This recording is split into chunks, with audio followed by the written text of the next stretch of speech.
Selamat datang di channel Educam Ganesha. Sebelum kita mulai, biasakan kita berdoa terlebih dahulu dan meminta file kepada admin agar pembelajaran lebih terstruktur. Oke, kita langsung saja ke teori SBMPTN Biologi di bab tumbuhan berspora. Poin pertama ada tumbuhan lumut. Tumbuhan lumut ini terdiri dari dua kelas. Yang pertama ada kelas musci atau lumut daun. Kelas musci ini terdiri dari 3 ordo. Yang pertama ada ordo Bryales, yaitu genus Polytrichum. Yang kedua ordo Sphagnales, yaitu genus Sphagnum. Dan yang ketiga adalah ordo Andraeales, genusnya adalah Anthokeros. Sedangkan untuk kelas hepatica atau lumut hati, yang pertama ada ordo Jungermanniales, genusnya adalah Playgochylla. Yang kedua ada ordo Marchantiales, yaitu genusnya Marchantia. Dan yang ketiga ada ordo Anthokerotales, genusnya adalah Anthokeros. Selanjutnya ada ciri-ciri dan sifat tumbuhan lumut. Tumbuhan lumut ini bentuk peralihan dari tumbuhan talus ke tumbuhan kormus. Susunan tubuhnya lebih kompleks dari tumbuhan talus. Hidupnya kosmopolit atau tersebar luas di tempat yang basah dan lembab. Tubuhnya berukuran kecil beberapa sentimeter sampai 0,5 meter. Dalam sel-sel tubuhnya sudah mengandung klorofil bersifat fotoautotrof. Gametofitnya lebih dominan, berumur panjang, dan sporofitnya berumur pendek.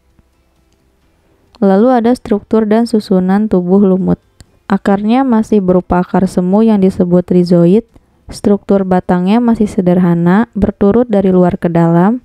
Selapi sel epidermis beberapa bagian dilengkapi akar semu. Lapisan kulitnya berbeda dalam tersusun oleh sel-sel yang berbeda. Silinder pusat disusun oleh jaringan parenkim sebagai pengangkut hasil fotosintesis. Batang lumutnya belum dilengkapi berkas buluh angkut, floem dan xilem. Struktur daunnya kecil tersusun oleh selapis sel, kloroplasnya berbentuk jala. Selanjutnya ada alat perkembangbiakan lumut.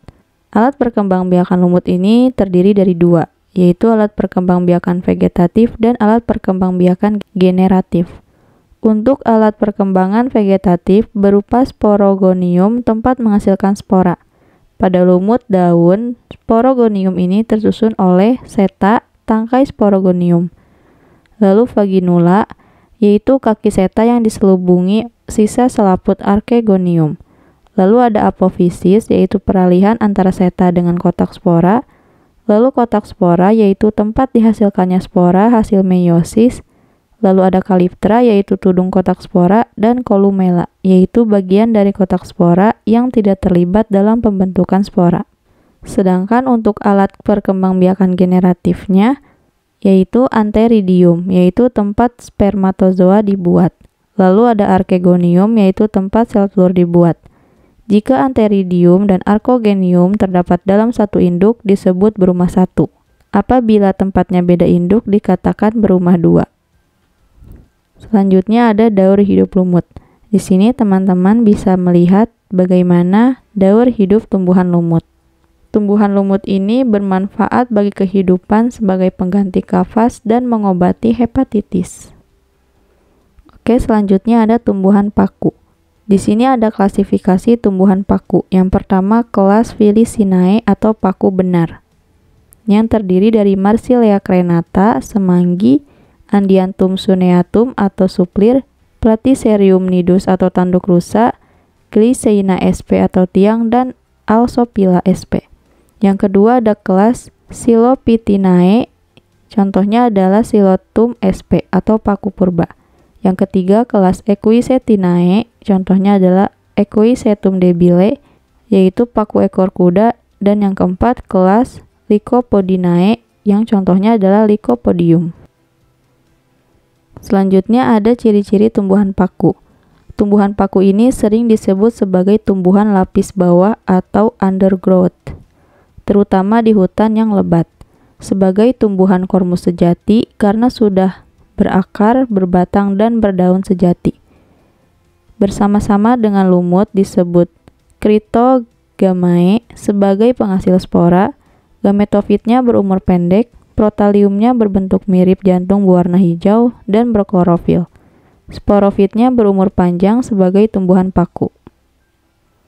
Selanjutnya ada struktur dan susunan tubuh tumbuhan paku. Struktur tumbuhan paku terdiri dari berakar serabut yang dilindungi kaliptra. Struktur dalamnya terdiri atas lapisan epidermis, daerah korteks dan stele, daerah stele, dan terdapat jaringan xilem dan floem. Batang pakunya jarang yang muncul berdiri tegak di atas tanah, kecuali pada paku tiang. Susunan anatomi daun paku ini berdasarkan ukurannya dibedakan menjadi 1 daun mikrofil, ukurannya kecil, belum bertangkai dan bertulang daun, dan daun makrofil, yang ukurannya besar, bertangkai, tulang daun bercabang. Lalu ada macam spora yang dihasilkan oleh tumbuhan paku. Yang pertama ada paku homospora, jika mampu menghasilkan satu macam spora saja. Yang kedua paku heterospora, jika mampu menghasilkan dua macam spora yang beda bentuk dan ukuran. Mikrospora dan maskopora. Contohnya adalah Marsilea crenata pada semanggi dan Selaginella sp atau paku rena. Dan yang ketiga ada paku peralihan dari hosmopora ke heterospora, jika mampu menghasilkan dua macam spora yang sama bentuk dan ukuran tetapi berbeda jenis kelamin. Contohnya adalah Equisetum sp atau paku ekor kuda. Selanjutnya ada alat reproduksi tumbuhan paku. Yang pertama ada alat vegetatifnya berupa spora, dan yang kedua alat generatifnya berupa antheridium penghasil sel spermatozoa dan archegonium penghasil ovum. Gambar di samping ini teman-teman adalah daur hidup tumbuhan paku. Selanjutnya ada daur hidup tumbuhan paku.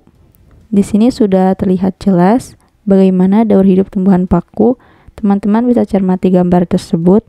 Dan ada cara cepat untuk membedakan antara tumbuhan lumut dan tumbuhan paku. Untuk tumbuhan lumut, Cormophyta sporanya semu, akarnya rhizoid, batangnya semu, daunnya mikrofil, daun mudanya non-gulung, spora tumbuhnya protenema, gametofitnya panjang, sporofitnya pendek, dan kromosomnya haploid.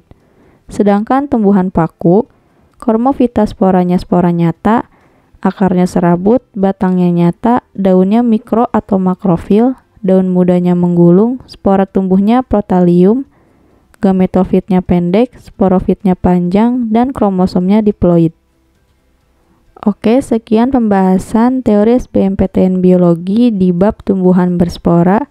Jangan lupa subscribe, komen, dan like jika video ini bermanfaat. Teman-teman share sebanyak-banyaknya ya. Sampai jumpa di video selanjutnya.